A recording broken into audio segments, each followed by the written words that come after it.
जय महाराष्ट्र. मी युवा सैनिक पवन घरत. आज आपण बघितलं असेल की भिवंडीचे नगरसेवक रईस शेख यांनी एक मुख्यमंत्री साहेबांना एक पत्र दिलेलं आहे की जे आपले राष्ट्रीय गीत आहे वंदे मातरम, या राष्ट्रीय गीताला आज 150 वर्ष झालेली आहेत.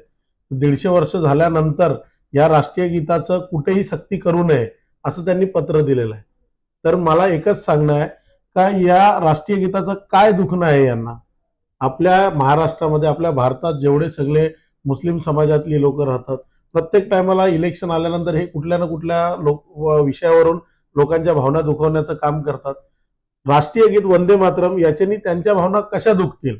आमच्या जोडीला सुद्धा माझी आई नगरसेविका आहे आणि मी पण एक युवा सैनिक आहे.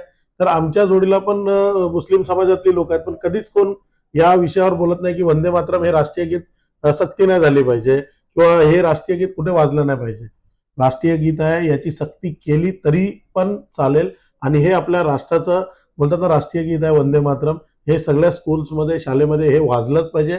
आणि याच्यामुळे कुठल्याही लोकांच्या धार्मिक भावना दुखवल्या जाणार नाही आणि दुखल्या पण गेल्या नाही पाहिजे. कारण की हे आपल्या राष्ट्राचं गीत आहे. त्यांनी पत्र दिलं होतं, शाळेमध्ये वंदे मातरम बंदीची मागणी करण्याचा त्यांनी प्रयत्न केला.